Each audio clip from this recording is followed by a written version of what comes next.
Hey, everybody. This is your host, Nevin Gusak of the Politically Homeless podcast. With me is my guest, returning guest, who is a columnist and analyst and writer for Compact Magazine, American Affairs, and other journals. He's also a professional intelligence analyst, Juan David Rojas. Welcome back to the show, Juan. Thanks for joining us.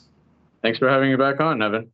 You're very, very welcome. It's my pleasure. Today, we're going to have a discussion, a bit of a debate on foreign aspects of foreign policy. Juan and I have a lot of overlap on a number of issues, even in foreign policy. I think part of it is he originally comes from I would say, the moderate left. I come from more of a right wing political roots, if you will. So I think that's part of the reason where we have some non-alignment or misalignment or disagreement on certain issues when it pertains especially to Russia-Ukraine. Russia-Ukraine is a big issue right now in the election. Joe Biden tends to be pretty pro-Ukraine, although he has his critics. Then he also, yeah, I see the thumbs down. I got eyes in the back of my head or the front of my head. And then you have the Republican camp, notably, which is really split on the issue. You have candidates, particularly Vivek Ramaswamy, most notably, who is very anti-Ukraine and I would argue somewhat I would say pretty pro-Russian when you look at his quote solution for the conflict, which includes restoring trade privileges, PNTR, for Russia, ending sanctions on Russia, and trying to break apart the long-standing alliance between Russia and China.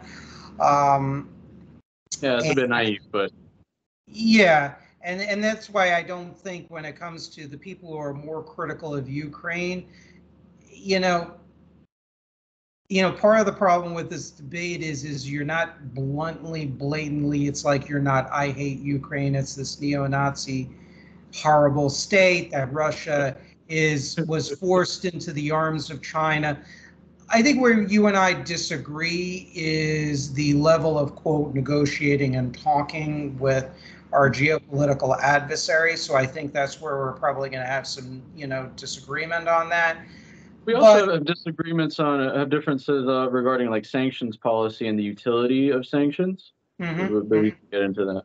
Yeah, we'll talk about that too.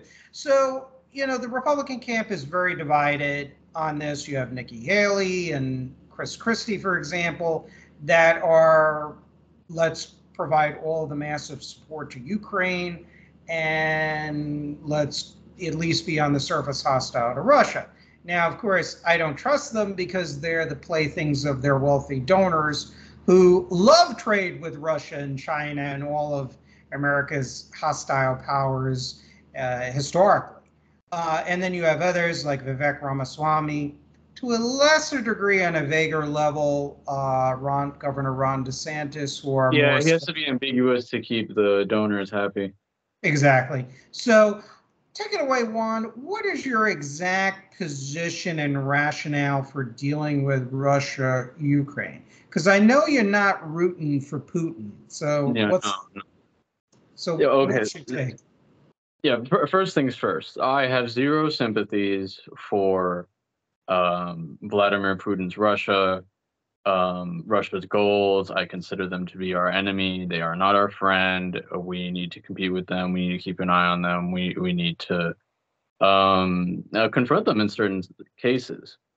Um, that said, I dislike the absurd hawkishness and neoconservatism towards Russia, especially, but also other countries. Why? Because Russia is a nuclear armed power. And in the case of the conflict in Ukraine, it worries me. Um, this is something that constantly worries me, the fact that we are essentially engaging in a proxy war directly with a nuclear armed power. Because it's one thing, the proxy wars of the past, not just in the Cold War, but let's say in Syria, the Syrian civil war. Okay, yeah, there was a proxy conflict. We were on one side, supporting for a time ISIS and the Syrian opposition, and Russia supporting Assad. And so there were dangers there. Yeah, that was something that a lot of analysts are worried about. You know, if accidentally we struck down Russian military assets or vice versa, something like that. But in Ukraine, it's even worse because Russia is a direct actor. So the fact that we are essentially fomenting this war, in my opinion, is extremely dangerous. What happens if, for example, there's some sort of yeah, I mean, yeah, in the beginning of this conflict, there were these calls for a no-fly zone. I mean, that was really just a call for World War III. Um, but yeah, there was a moment when Ukraine accidentally fired a missile into Poland, and everyone was saying, "Oh, it was Russia, Article 4," you know, and that directly leads to World War III. Why? Because of nuclear weapons. So, in my opinion, this is extremely dangerous. On the other hand, um, the conflict is essentially, from a Ukrainian perspective, unwinnable. And in light of that, I think that this is more or less a senseless, pointless war, and every day that it continues is just more mindless killing. I understand that Ukraine's sovereignty was violated. I sympathize with them. I respect them for standing up and defending themselves, unlike many of our other client states. But in light of the fact that we are funding the war, I think that we need to put sensible conditions on our support. And at this point, one of those would be for them to sit down and negotiate with the enemy, because you don't negotiate with your friends, you negotiate with your enemies. Russia has a far larger population, a far more military age men, a far larger industrial base. Like it or not, this war will end in some way with Ukraine very likely ceding some of its eastern provinces, Crimea, and agreeing to not join NATO or disarm. In light of that, I think that every day that this war goes on is pointless. Yeah, I get what you're saying, especially regarding the fact that Russia has obviously a far larger population than Ukraine and a larger industrial base. And I would even argue a larger Their economy is industrial base, booming relative to the other major economies of the world right now. a larger industrial base than even the United States in productive capacities. And we were talking earlier about how you had writers such as Philip Pilkington of American Affairs, as well as Brandon Weichart of the Washington Times, that talked about the fact about severe supply chain issues that in part was due to the free trade ideology, as well as also the short-term uh, business strategies of the major defense contractors, which are, of course, public corporations like Raytheon, for example.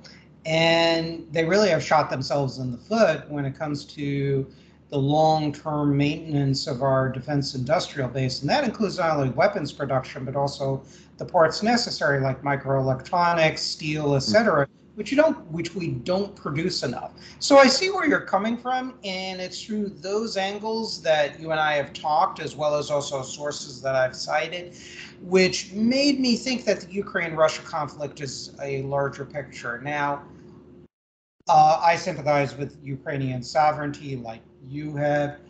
The problem is that, number one, Russia's long-term strategy is to dominate Europe and neutralize NATO, to turn to various European countries neutral against the United States so Russia can gain far more influence. Secondly, I mean, we could debate the efficacy of this or whether they'll actually do it or Yeah, not. I have more of a quality difference there. But go on. Yeah, Russia Colonel General Andrei Mordachev, he noted on State Run Russian One TV program, reading this from an essay I'm writing actually for my Substack, which I will eventually launch. I keep on talking about it, but it's kind of hard as you get all these news and information coming. He said that the war in Ukraine was only the beginning. The war will not stop here. And when the interviewer said, oh, this is a stepping stone, he said, yes. Putin threatened the previous Ukrainian president, Petro Poroshenko, who was Yanukovych's predecessor, one of them, said if I wanted to, in 2 days, I could have Russian troops not only in Kiev, but also in Riga, Vilnius, Tallinn, Warsaw, and Bucharest. There are LOL. many, one could say, oh, it's just bellicose rhetoric, but I think we have to take all of it seriously, as well as Russia's political support for subversion in Western Europe, supporting and having ties with the AfD, the RN, which used to be the FN, Die Linke, some of Russia's allies through Podemos, the elements of the French left, et cetera, having all these ties, some cases funding them. There is a larger strategy. So my concern is once Ukraine falls, I think there was a quote to the effect that Putin saying, Poland is going to be next. My concern is that Ukraine is indeed a stepping stone. It is a path to a larger war for conquest of Europe. And it doesn't mean necessarily Russia marching troops and cannons and tanks across its western borders, but it's also political subversion. So my second concern is that, let's say an agreement is signed which guarantees Western Ukraine's sovereignty.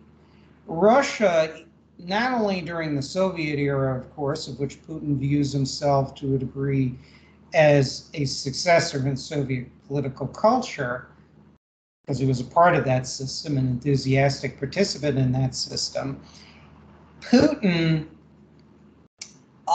cannot be trusted, basically, to keep agreements. You look at the New START agreement, which President Obama signed with Putin. That was violated in regards to the production of nuclear weapons, something that Bill Gertz of the Washington Times has really brought out years and years ago. When you even look in the Yeltsin era, in the early 1990s, you had Russia, despite pledging the discontinuation of biological and chemical weapons, which they signed back under Nixon, but pledged to do so, saying, okay, yeah, we were guilty of building biological and chemical weapons, but you even had a Soviet Russian military defector who attempted to defect in 1992, Vil Mirzayanov, who said, yeah, under Yeltsin, the Russians continue to build biological weapons. Same thing with Ken Alabak, who also defected in years later, still in the 1990s. So the problem with talking to our enemies is that the paper that they sign, the agreements they sign is totally meaningless. And that leaves us in a quandary. What do we do about it? Now, I don't know if this is going to be a debate discussion, because with me, things are never so simple, because what bothers me is you have somebody like Lindsey Graham or another Senator Tom Wicker of Mississippi. They think that this is the United States of 1950. Yeah. And thankfully we can have a more, and I know where you're going with this. They think that, yeah, we have the industrial capacity of back then, but regarding the discourse, we have a much more sensible civil discourse. We respect each other and voters and other people. Thankfully, I'm not slandering you as some kind of establishment shill, and you're not telling me that I'm some Putin apologist or Russian asset. So, which is what Lindsey Graham would call me. So, well, and there are plenty of those. There are plenty of those that work for RT. I don't think you're as far gone.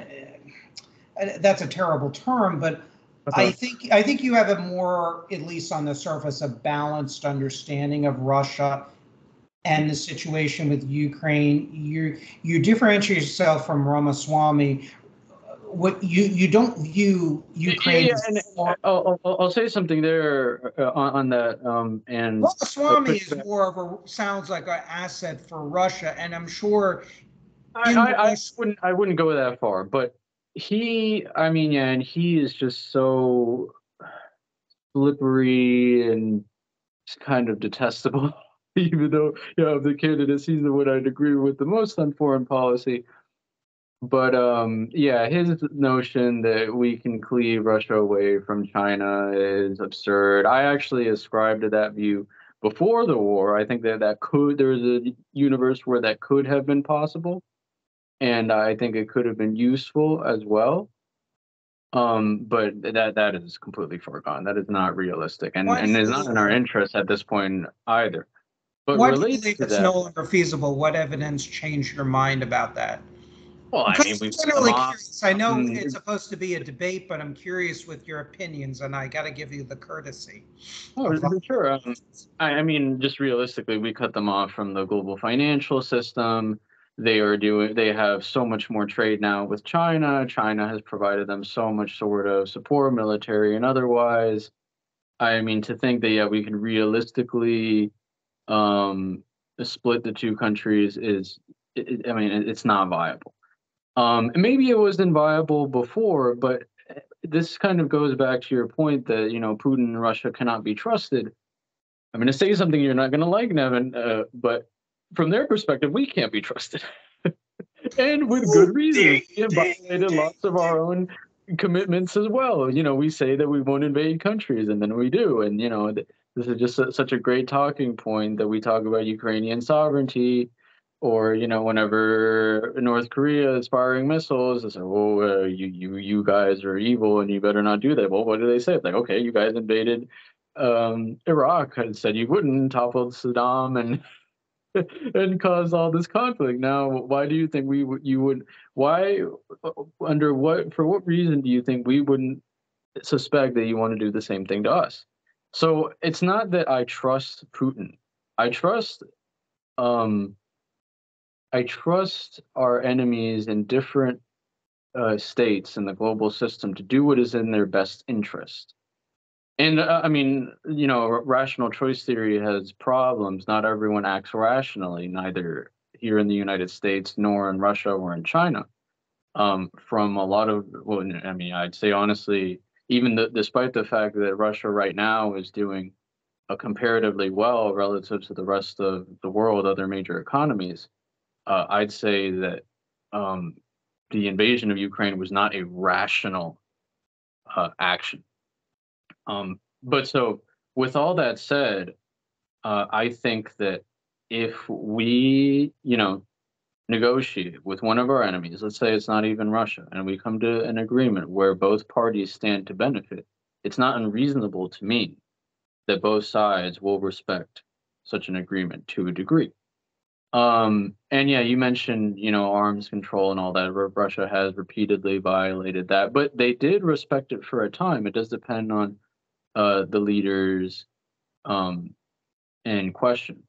So, and as far as Russia like invading Poland, I mean, that's just completely absurd. And if a colonel said that on state TV, obviously he would say that. But the reality of NATO Article 5 is that if Russia invades Poland, I mean, that's just the end of the world. That there's Putin is many things, but he's not that insane. And generally, I actually think that his behavior is more or less rational. Yeah, I think with Putin, think his goals are, as I said, to dominate Europe. Now, is Russia going to But do political something? subversion, that's another story, and he'll definitely try to do that. But to be fair, and you don't like this, but it's true, we do the same thing because nations will do what's in their own best interest. Yeah, I mean, and Putin is going to test the waters to see what he's going to get away with. He looks at what the Soviets view as the correlation of forces, and he can see what kind of contradictions, it's a term Lenin first used, within the capitalist camp and later the NATO camp, could be used to harness for Russia's concerns. Now, Russia has had, since at least the end of World War II, plans in concert with its Warsaw Pact allies to invade Western Europe. And people laughed at that and thought it was either Cold War paranoia when defectors uh, who served in the Warsaw Pact intelligence and military services defected, revealed it, like General Jan Shena and others. And people laughed at that or thought it was a CIA fabrication or didn't take it seriously. But when those plans were revealed after the collapse of the old GDR, East Germany, those plans were very detailed. They deadly took them seriously. but it was only one part of their overall strategic vision. They had multiple plans of achieving dominance over Western Europe and then the rest of the world. Now, when it comes to the United States doing this, I kind of look at the United States policy as kind of a blind man with boxing gloves on, flailing in 50 directions.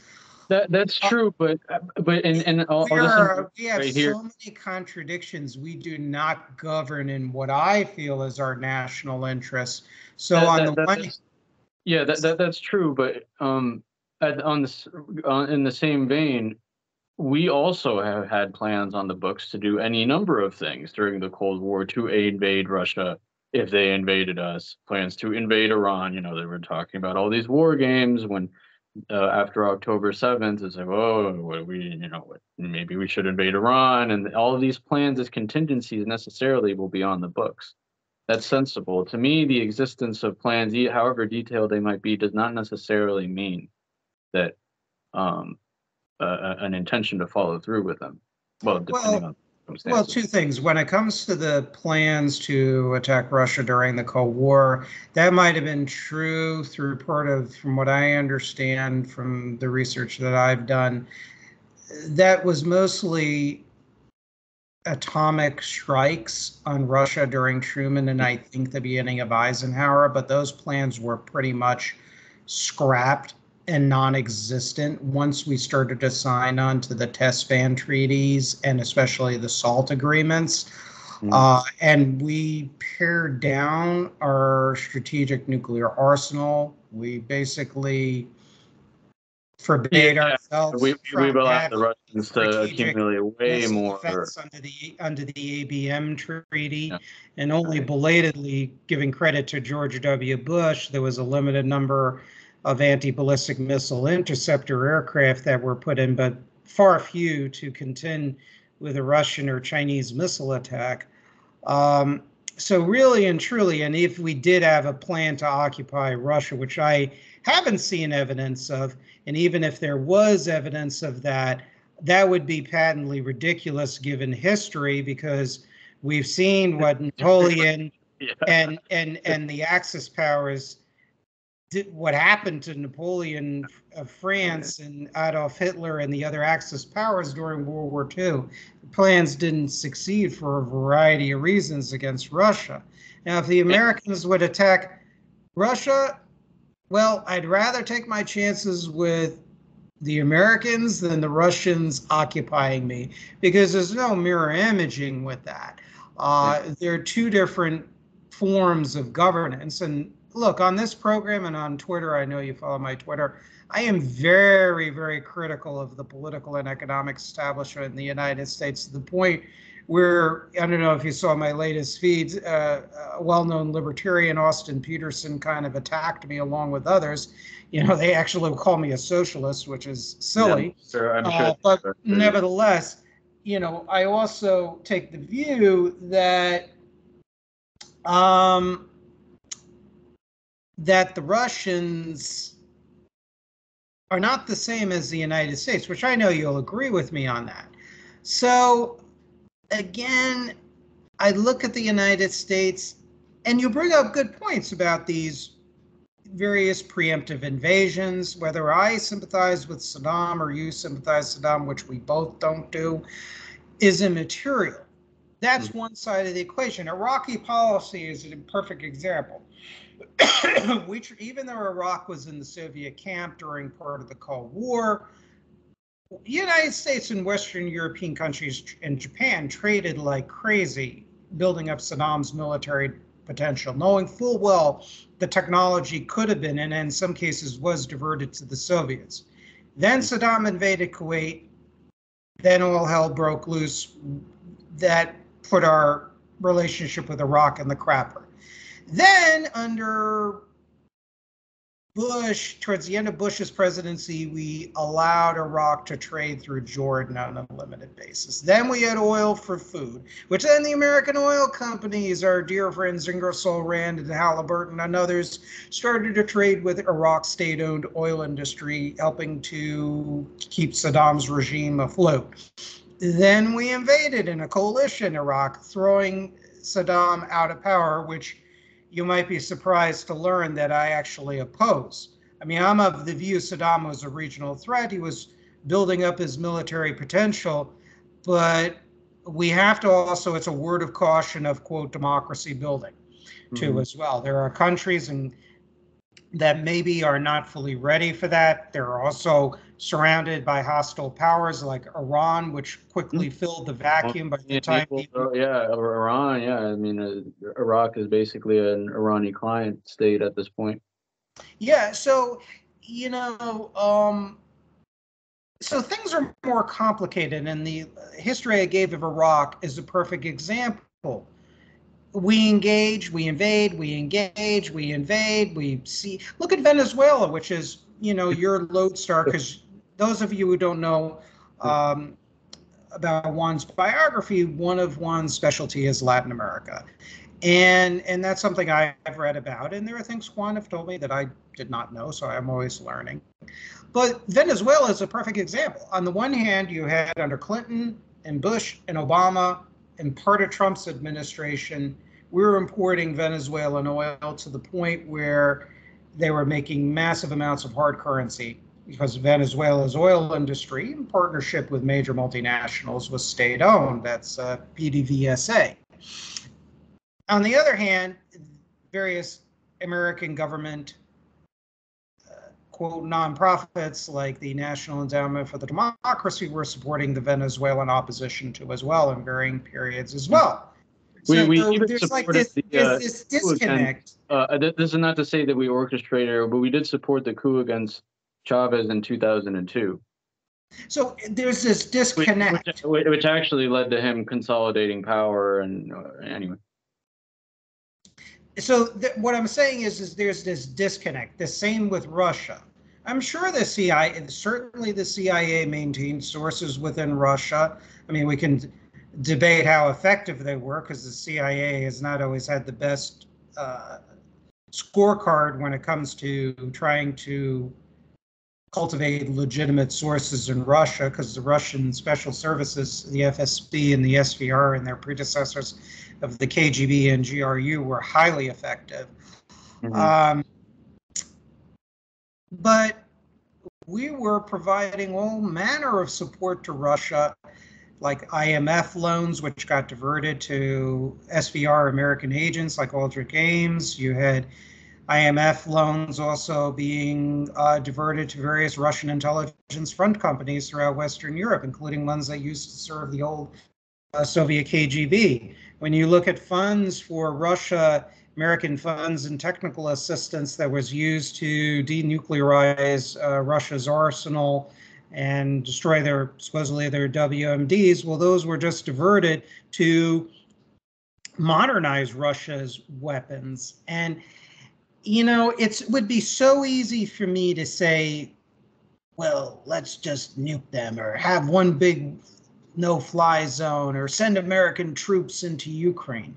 Yeah, but that's not realistic. They're not going to go anywhere. But on the same note, and here's where I'll majorly push back. This is a huge source of disagreement between us. Let me think of the best way to put this. Yeah, take your time. Take your time. All the things you mentioned regarding like trade and sanctions policy, to me, that's almost irrelevant. Why? Because sanctions, I think there are situations where sanctions are useful and desirable to use, even for just a symbolic impact. But realistically, at least when the stated goal is like regime change, that almost never works. Maybe like 1 out of 10 times, I guess, with like a South Africa. And that is debatable. But I just don't, and I'm not saying that we should, because I am a proponent of decoupling with China. I think it's impossible to completely decouple from China. But on that note, I think it's unrealistic and unproductive to completely cut off trade with any country that we see as an enemy. And the proof of that, I know you follow Robin Brooks. He's I forget exactly what entity he works for. He's like a banker. Yeah, banker, Goldman Sachs. Yeah. He's a banker for Goldman Sachs. He's obsessed, constantly following the implementation. Well, not even the implementation, the actual trade flows to Russia, and he's shown how on paper we're not trading with Russia, but after the invasion, trade with between European countries and all of the Central Asian states, Kazakhstan, Uzbekistan, Kyrgyzstan, has gone through the roof. And it's like, how interesting that the Uzbekis suddenly got a huge hunger for Audis, Volvos, and Mercedes Benz. All of that is going to Russia. And you can't fault them for good taste in cars, though. Yeah, but and here I'm going to sound like a libertarian, but to be fair to libertarians, that I despise them. I strongly disagree with them, but some degree of their philosophy should at least be listened to, because we can't go all the way one way or another. I think it is not realistic or viable to completely cut off trade with a single nation. There somehow, inevitably, the trade will find a way. You try to have these draconian restrictions, various actors will find ways around them. Well, and I think, I see where you're coming from with that. Now, I don't view, and definitely not in my writings, or in my podcasts, I don't view sanctions or embargoes as regime change strategies. I view them from a lens of other viewpoints and goals. Number one, when you start because we're a capitalist country, we basically have turned into a plutocracy. And the plutocracy wants to trade with whoever they want, and they don't care. And they say that openly. There is a degree of corporate psychopathy. And that's a phenomenon that's been studied widely. Once you open up trade, it opens up political legitimacy to our system. It opens up a vulnerability to our system. It compromises our ability to protect our national security. Why? Because of the nature of lobbying and political donations and the immense power. Yeah, that's true. You can also have controls. Put a law in the book that says that, political candidates cannot receive donations or cash transfers from Russia, China, etc. The governor of our state, Ron DeSantis, and in some cases this is kind of symbolic. Entities affiliated with the Chinese Communist Party cannot own property within X radius of military bases, etc., stuff like that. All of that is sensible. And I don't disagree with that, and it's different technology. Sure, but when we get to the point of saying that, oh no, okay, McDonald's, you cannot be in Russia at all. I mean, that in my opinion is an unproductive sanction. It does no. It's mostly symbolic. When it comes to McDonald's, the only thing I would say in response is, again, when you have corporations in these countries, what will happen is the leaders, as well as their major media organs, will use it and say, hey, look, all these companies support us, our government is legitimate, and everything else. And they know that corporations have tremendous power over the U.S. government, and that opens up the U.S. government to subversion by Russia or China or whatnot, and allowing it, and it compromises our ability to craft national security policy holistically. Now, I think true. However, we similarly can have the same ability of subversion with them, with any companies of theirs that are here or of ours that are over there, depending.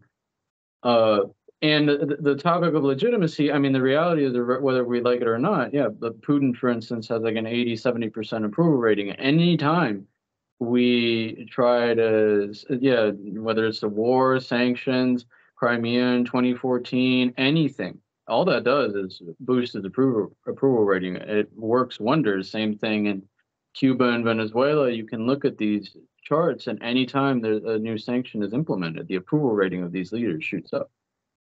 Yeah, I mean, to tell you the truth, when it comes to Cuba, Venezuela, and others, I mean, you have many countries in varying periods, even the United States under the communist regimes in those two countries, continue to trade, and they still blast the United States.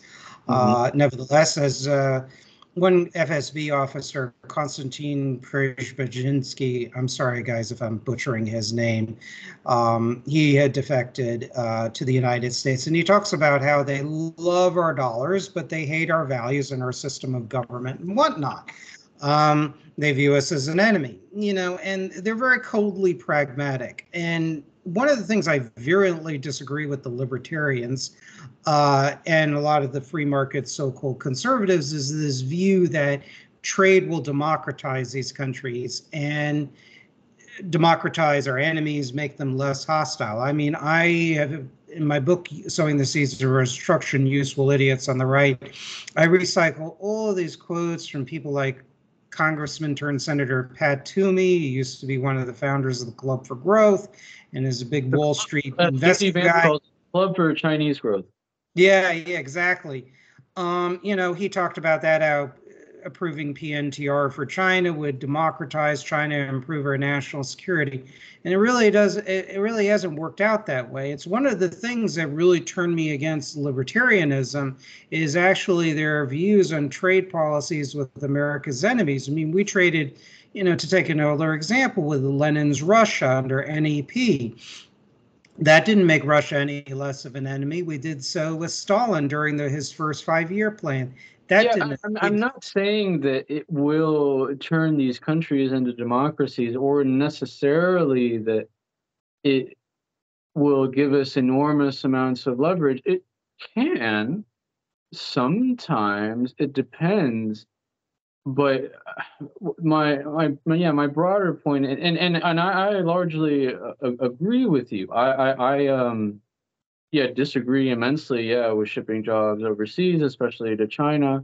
I mean, this is a great example, gain of function research. What on earth are we doing funding labs working on dangerous viruses in China? This doesn't make any sense.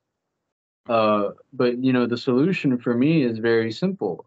It should be, that specific, those specific sorts of exchanges should be restricted or outright banned. But again, saying that, oh, like no sorts of exchanges or trade between McDonald's or whatever. um I can't even think of companies. You Got said really focus on you. what would be, yeah, you're trying to point out basically, if you don't mind me interjecting, I think you're saying is that sort of what is considered generally non-strategic trade Yeah. should not be affected, but strategic trade needs to be clamped down. Exactly. Where my goal is a disinvestment and a total decoupling to Russia and China. However, and I'm sorry if I'm not providing a brass knuckles debate to you, but frankly, it's Right. not going to be done overnight. There has to be a wholesale system change within American capitalism that emphasizes less about shareholder supremacy and more of long-term investment strategies in capital and production and in higher wages for labor. There has to be also severe reforms on the fronts of lobbying and campaign finance. See, you can't, in my opinion at least, and I think you would agree with me, the problem is we can have support Ukraine and we can support Israel, we can support South Korea, Taiwan, but let's say it does come to the war where you have Russia or China attacking, even God forbid the US in a Red Dawn scenario. My concern is our fundamentals, our structure is severely impaired on the home front. And what I am I mean, you have frankly no obsessed disagreements about, there. Total alignment on that point. yeah, but that's an important thing where, I mean, no disrespect, but where I think I might be on variance with some of the other Ukraine sympathizers who may think our fundamentals are also troubled. but they don't necessarily see with me the problem is within the form of capitalism we have. They agree with the plutocracy part, but they don't fully agree that the type of capitalism we have, or I think a lot of people may not realize that everything is all about shareholder supremacy. It's not Yeah, about. or just we've talked about this a number of times. Like Vivek Ramaswamy, who, yeah, I agree with more on foreign policy. Like, he recognizes that it is a threat that, or at least a huge problem, the fact that we have lost so much of our industrial base, specifically in semiconductors. Taiwan controls like 80% of the market of the most advanced chips. We used to have all of that industry. Well, what happened? Um, we decided we were no longer going to compete in the head industry because, the invisible hand, let the market do its worth. Okay, well, all these other countries started subsidizing their semiconductor industries. We were not, so it all went over there, and we did nothing about it. And so the CHIPS Act was meant as a is taken as a measure to counteract that transfer, and now we are subsidizing semiconductor manufacturing here in the United States. Oh no, we are rebuking the invisible hand. But that's something that few Republicans, especially elected Republicans, understand. I guess, yeah, maybe Trump more like some of his advisors, I guess. But someone like Ramaswamy, yeah, his view is tax cuts, deregulation is the solution to any sort of economic problem. Right. I mean, he does talk. All the candidates have points of agreement and disagreement that I have with. I mean, I'm not going to get into it now, of course, given the topic at hand that we're discussing. But yeah, Ramaswamy, I think, calls for some controls, but by and large, it's straight neoliberalism. I mean, he has admitted recently that he was a supporter for Ron Paul when he was running for president, I think in 2008. So, I mean, that's where his intellectual roots come from. He comes from a libertarian perspective. He wants to basically fire 1 million federal bureaucrats. He views them as basically the problem of the American economy and bureaucrats politics. that will then enforce the border. Yeah, I mean, this is just the same brain dead Reaganite ideology. You hate the government, you hate the administrative state. Okay, the administrative state is the one that needs to administrate Yeah, things. you need the administrative state to carry out enforcement of the border, enforcement of nationally verified policy, and enforcement of technology controls to China, because he does openly support the total decoupling from China. But his view on Ukraine and Russia, what concerns me about him, where I violently disagree with him, is his characterization of Ukraine as a dictatorship, and is also his view that he wants to totally lift sanctions on Russia, and basically almost have a partnership with Russia. And that's what concerns me. He's recycling the old policies, which also have not basically encouraged Russia to become a more freedom-loving allied partner, or whatever you want to call it. And it has certainly not democratized Russia, if you will.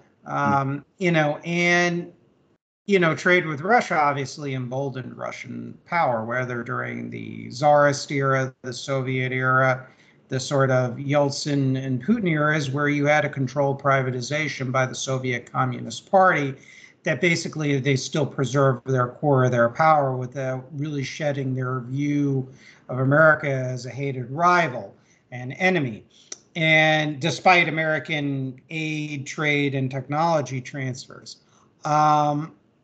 So yeah, I think he's a very intelligent guy. I don't trust him in certain ways, as far as I could throw him.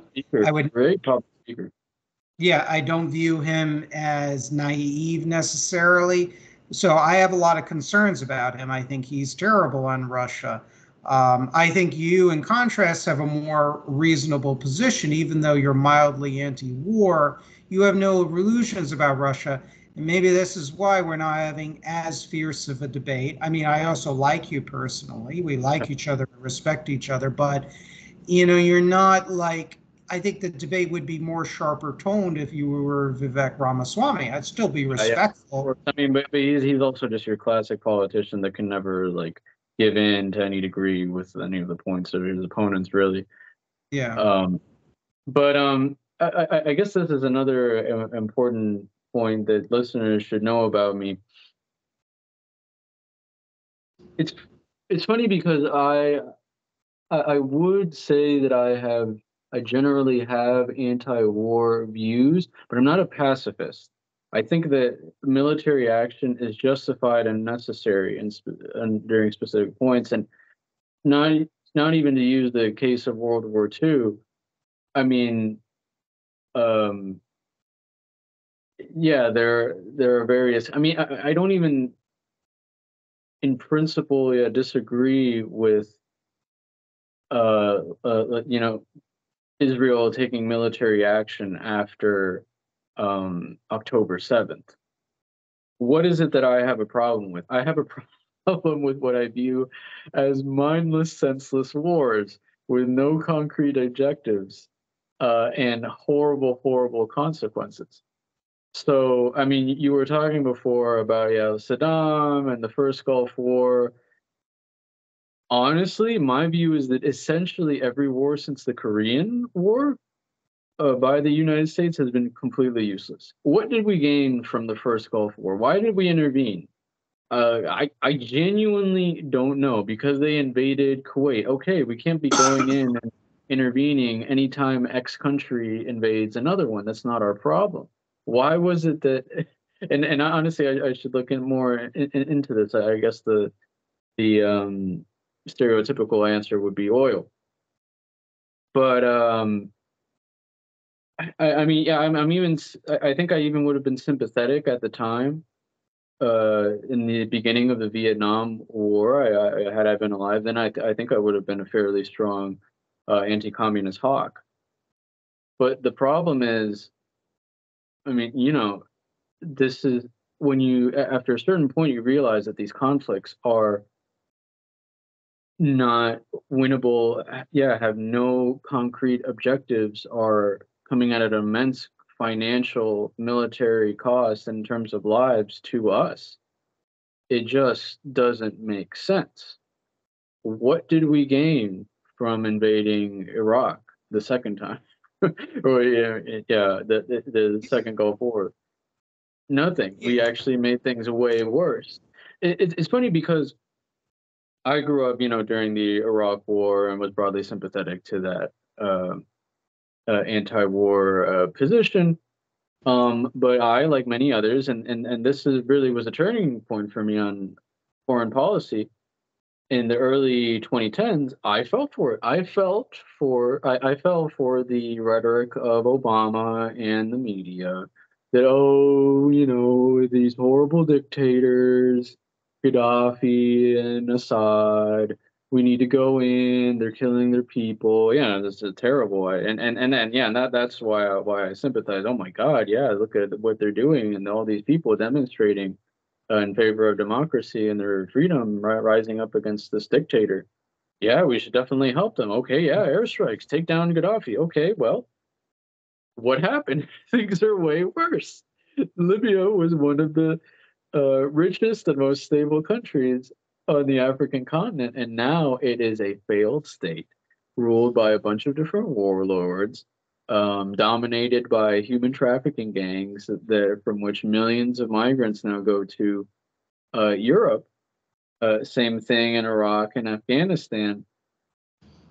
I mean, yeah, I agreed with going in and finding bin Laden, but the 20 years in Afghanistan, similarly, I think were just pointless. What did we gain from that? Nothing. The Taliban are back in charge. Mhm. Yeah. It just Yeah, mindless. it's weird. I mean, look, I mean, my views definitely overlap to a degree with yours. I also don't think Libya was our friend, even with the rapprochement under George W. Bush Jr. Uh, you know, would I have intervened? against Gaddafi with troops? No. My strategy is basically for dealing with our enemies that are less powerful, even the more powerful ones, is several fold. Don't become dependent on them economically. Don't give them political legitimacy.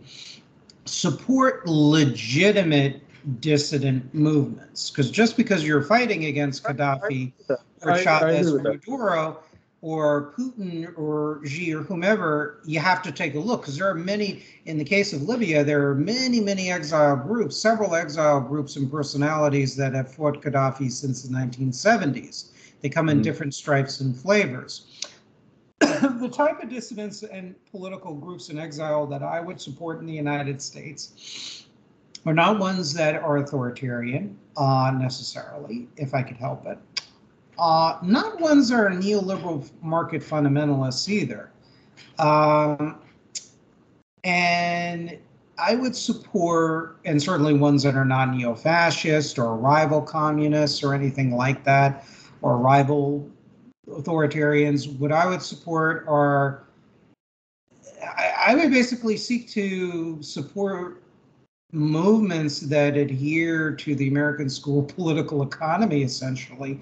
And that's something that I would like to export as the new Washington That would be consensus. ideal. Sadly, the infrastructure is just not there. I mean, Well, there yeah, has yeah, to be rebuilt. It has to be yeah, built, yeah. and there has to be a change in political leadership. And there Mhm. has to be long-term thinking, because if we want to support Ukraine in a meaningful way, Taiwan, South Korea, wherever, we have to heal, HEAL, our fundamentals first, before we can be the arsenal of quote unquote democracy. Yeah, yeah, yeah, And that's my biggest thing. And I think a lot of the geopolitical analysts, whether Jeff Nyquist, you, Trevor Loudon, people who I interview on the economic front, like Charles Daniels of the Putting American Workers First and the CWA, they all would, I think, agree with me in varying forms or another.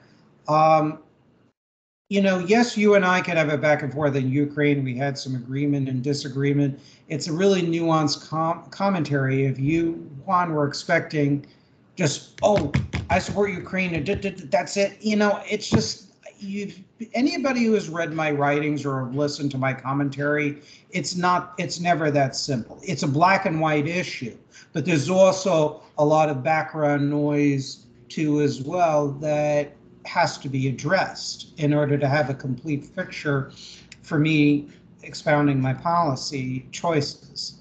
This is what I'd like, because the neoconservative interventionism has not worked. And there were hypocrisies too on Russia and China. I wanted to read you something that was really interesting. I stumbled upon this years ago. It was from the Project for a New American Century.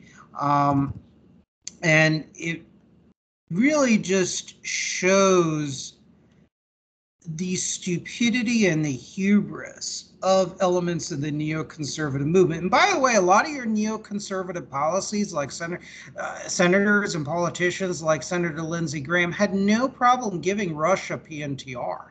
They really did not meaningfully stand up to China or supported free trade with China before Trump made it cool. So the Project for a New American Century arrogantly wrote, get this, at present, this was in the early 2000s, at present, the United States faces no global rival. America's grand strategy should aim to preserve and extend this advantageous position as far into the future as possible. And really, they're being dishonest from the standpoint of somebody like me, or our colleague and my friend J.R. Nyquist, where many of these people, I would argue, knew about the threat of Russia and China. It was publicly available in sources like the Washington Times, but they just arrogantly thought that we were back in 1950, that we never lost our status. They did not want to listen, because I think it's a lack of intellectual integrity, to be honest with you. I really don't believe people in power are as stupid as people like to believe. I think They have to stand by their stated positions and rhetoric, and I mean, I think that's really what you're saying is just telling of what I said earlier. That I mean, talk to most, reasonable Americans. I guess there are some that are just so partisan or politically activated, they're just never willing to see it an inch. But most people, you talk to them and they'll be like, "Oh, okay, yeah, that's your view. I have my view. That's respectable. Okay, yeah." But when it comes to the politicians, they're just, "Oh, no, no, no, no. I said this, so I can't backtrack on this." And oh, no, no, no, I have to paint him as the enemy and whatever. Yeah, because because my goals is to protect the United States and basically maintain it in perpetuity, and to And protect I against trust Russia that. and China. Yeah. And that's my goal. Do I want war with them? Not if I could help it. One of the many reasons why I would not want to be president of the United States or even a congressman or senator in some ways is that one of the most difficult decisions was to send our men and women into war. And I'd have to have a pretty damn good reason why. Yeah, But at the yeah, same yeah, yeah. time, but at the same time, as I think Teddy Roosevelt and others have said, in order to keep the peace, God forbid, you have to be prepared for war. And I do believe in a massively stronger military without the massive corruption of defense contractors. I think you can achieve both simultaneously. It's not an either or proposition. And to be honest with you, and this might come as a shock, as much as I believe we should need to have a very strong military industrial complex, but it was kind of refreshing to hear in the debate stage Vivek calling out some of the other candidates as basically being corrupted by them. Because when we look at the defense industrial complex, I don't argue that his anti-corruption rhetoric is pretty good too. Yeah, I like that. Yeah, is when I read things, for example, like the recent report that the CEO of Raytheon says, look, we're not going to decouple from China, maybe de-link. They can decouple from China. It takes a long-term plan and a goal that, hey, this is what we want to achieve, just like our journey to the moon. That took years to develop. Yeah. And this is something that we have to do. But the thing is they don't want to because they are corporate psychopaths. They're looking at the view, how can I make the quarterly profits for my shareholders? They don't care about the country, generally speaking. Yes, they might fly the American flags and wrap themselves up in Americana, but I think Thomas Jefferson was correct about the stateless merchants. And it doesn't mean I want to get rid of big business. It's just there has to be very stringent rules. Go ahead. In a sense, I don't blame them for looking after their own interests, but it's the job of the government to make sure that they also comply with the country's interests. Well, and that's why there has to be a separation of the plutocracy from dominating the state. The state at times has to dominate plutocracy, while on many occasions letting them free to make profits as long as they don't hurt the economy, the 99% overall, too much, or our national security. And I'm sorry I'm not giving you this bloodlust debate, but I'm sorry, there's a reason why I subscribe to Compact Magazine. Because there is a lot more overlap than lack of overlap. And frankly, in our private conversations, I mean, we did have some disagreements about talking to our enemies and stuff like that. It's not to say we didn't have disagreement, but I've read and have encountered people that are a lot more hardline ideological from either the left or the neoliberal libertarian right, where the debate and the name calling is a lot nastier. And sometimes I've encountered that. I just generally ignore it because it's just not a very good way of argumentation. And what I kind of do is I'm kind of like the science fiction character, the Blob, from the 1958 and 1987, 88 remake. I just kind of absorb things from other people. I come up with my own views, but I also listen to what other people say. I'm like, you know what? I didn't think of that.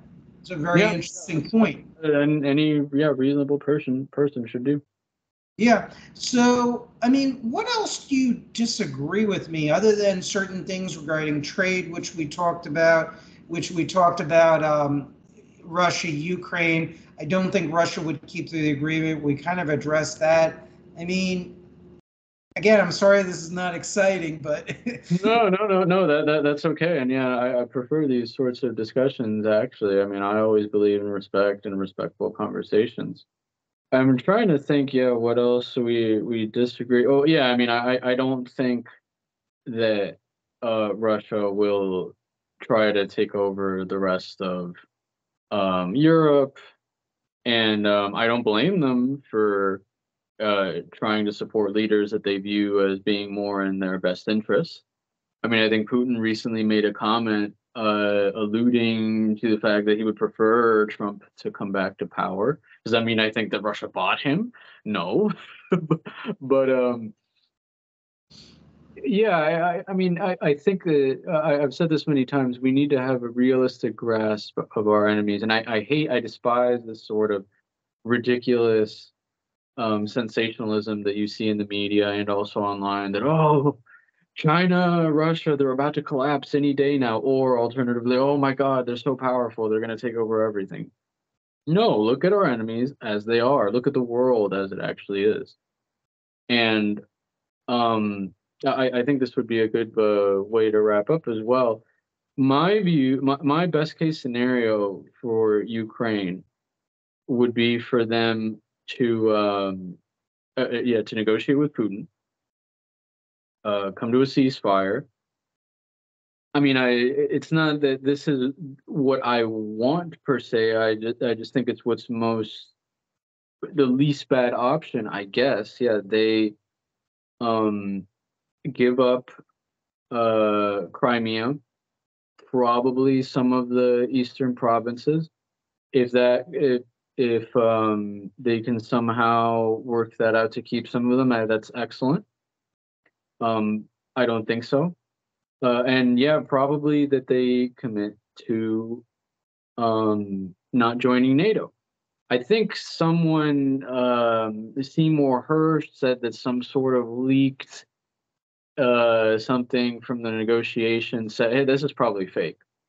But just as a hypothetical, this is pretty sensible to me that, for instance, they join NATO, but agree to disarm.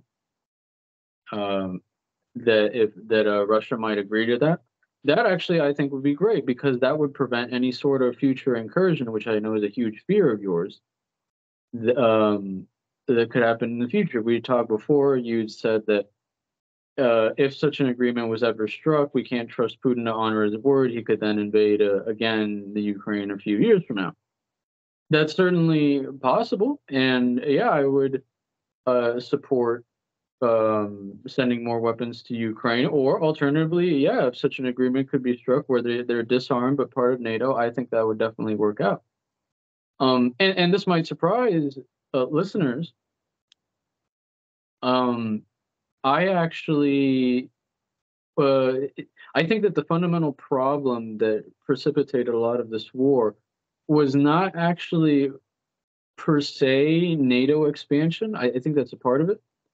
But the issue was that there was this kind of wishy-washy posture that, oh, Ukraine can join NATO if they want to, but we're not going to let them in. But if someday they want to join, we will never tell them no. It's their sovereign right. That sort of gray area, to me, is what really made Putin and other leaders in Moscow think that they needed to take action.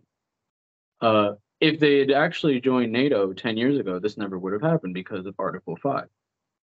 So in light of that, I think that the correct policy would have been to either have them join NATO 10 years ago, let's say, or decisively say, no, you will never join NATO because Russia views, you as being in their sphere of influence, etc. No, thanks for the concluding remark. I'll give mine. I mean, I support Ukraine within the current industrial capabilities of the United States economy and military industry. I'm deeply skeptical of any negotiations with Russia because at the end of the day, the Russians want to take all of Ukraine and then possibly beyond. I would argue it's similar to the Paris Peace Accords of 1973, where the United States, South Vietnam, North Vietnam signed these agreements, but North Vietnam promptly violated them. And there were concessions that North Vietnam received that were disadvantageous to South Vietnam, like the allowing of the provisioning about 100,000 North Vietnamese troops in South Vietnamese territory. So I have concerns about that. Really quickly, I'll interject there only because I'll provide a bit of supporting evidence to my point that might interest listeners. Sure. I disagree with that. I don't think that Putin. Well, again, then I guess who knows? But I don't think that he would be inclined to try to annex all of the Ukraine, and I think that he would actually have a hard time keeping it within Russia. I mean, the amount of resources he would need to expend for a full occupation of Ukraine are absurd. I mean, already just Russian incompetence has been as they've lost so many men and not really gained any. If you look at them, actually, considering that they already controlled essentially the Donbass, Donetsk, Luhansk, and Crimea before the invasion in early 2022, the amount of territory that they've gained is really minimal. Yeah, they're in 2022. The Ukrainians did really well, but in 2023, they had Kiev encircled and collapsed because they couldn't feed the supply lines to their troops. I mean, just really laughable.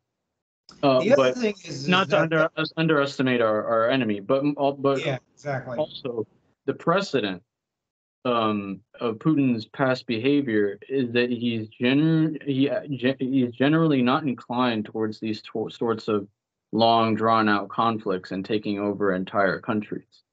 The best example is Georgia, where he supported separatist movements in Abkhazia and South Ossetia, and invaded when those two provinces were Georgia in 2008, when those two provinces, their integrity was in jeopardy. And immediately pulled out. I genuinely think that Putin's goal was to invade Ukraine, establish a sort of friendly government, or have Zelensky agree to the conditions that he was looking for, and then pull out. His behavior generally does not strike me as a Hitler-esque try to take over the world. But yeah, so when I look at Ukraine, I mean, that's my position on that. I would continue the weapon shipments, the best of the abilities of the American industrial base.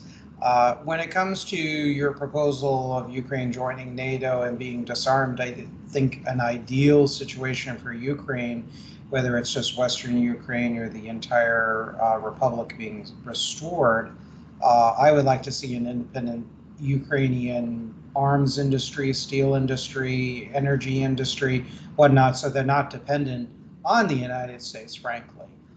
That's what I would like to see. I think you would agree with me on that. It's a very complicated issue, obviously. But that's where I stand. These are the concerns that I lay out regarding Ukrainian independence. I would argue that it's clear, even by the admissions of highly placed Russian officials, Dmitry Medvedev of the Russian Security Council, even saying 2022, I think, said the goals of Russia is to build a Eurasia from Vladivostok all the way to Lisbon. Now, how Russia would achieve that, they have, like during the Cold War, a variety of tools. I know you're shaking your head, but that is their goals. I know it sounds far-fetched. A lot of people don't like to think necessarily, I'm not saying you necessarily, that we're in a new Cold War, that the Cold War never... No, we definitely are. It's not a nice thing to contemplate. China is a far greater threat than Russia. Yeah, and you're right. I don't think we should underestimate Russia either. Russia could smash Ukraine in a million pieces if it wanted to. I think they want to get as much resources as they can and leave that intact so they can use it to their own benefit. And this, I think the expert in the Soviet and Russian nuclear weapons program, the late Dr. Peter Vincent Pry, was correct that Russia is fighting this war with its fingers and not its fists, because they have not deployed all of their, correct me if I'm wrong, and anybody who are more military experts, please disagree with me, and I'll change my opinion, but they're not using all their state-of-the-art weapons in the front line. Yeah. That's true, and they have committed war crimes, and um, but definitely and this is something that establishment types will recoil at. The reality is, yeah, that if they were using all their might, we'd see way more death. But at the same time, I was actually looking at some of the latest figures, and when we're starting to approach maybe not full military might, but maybe a fraction of it, half of it at least. I saw an estimate that said that maybe 700,000, a million Russian troops are currently deployed in the front right now. I think I've seen those stats. Yeah. Yeah, that is very significant. But it's also worth remembering, again, just realistically gauging our enemy. Yeah, Russia is not what it used to be. It is not the Soviet Union. The Soviet Union comparatively was a far stronger military and industrial adversary. Yeah. I take the view that Russia obviously has its strengths. It has an industrial base that can support long-range, long-term military campaigns that the United States might not be able to. And I think that's one of Russia's biggest strengths. They also have. I actually think that point you're not wrong, but not because we have far more theoretical manpower and also theoretical ability to build up our industrial base. But the fact that they are an authoritarian country, and especially where the population was just willing to tolerate so much loss of troops, is comparatively a strength for them, that they can withstand this sort of long-term campaign that we simply could not. Well, they also, at least on the surface, they have a unified leadership, which unfortunately is an advantage as well as a disadvantage of an authoritarian militaristic dictatorship, where the United States, you have divided government, you have a divided population, and all the other issues that we had talked about on this show. So, I guess I know our conclusions have become quite expansive, but that's pretty much my position. Support Ukraine, especially within the best of our economic and industrial abilities. No peace agreements. Russia ultimately wants all of Ukraine, which they have stated even in articles like What is to be Done About Ukraine. And you could read about it they have a whole Wikipedia article on that Russian treatise. So, Juan, any other quick remarks? Where can people find your work again, please? No, nothing else. And yeah, I still respect your view, Nevin, and you tend to be well researched in all of your arguments, even when we disagree. As for where people can find me, yeah, you can find me on Twitter. I have a column at Compact Magazine where I write about Latin America and Iberia. Yeah, I also contribute occasionally to American Affairs, Unheard, which is a similar outlet to Compact but British, and others. So. Very good. Yeah, thank you so much, Juan. You've been a great guest as always. Good discussion, a little bit of a mild debate. Hope to have you back on the show too as well. If we don't talk before Christmas, Merry Christmas.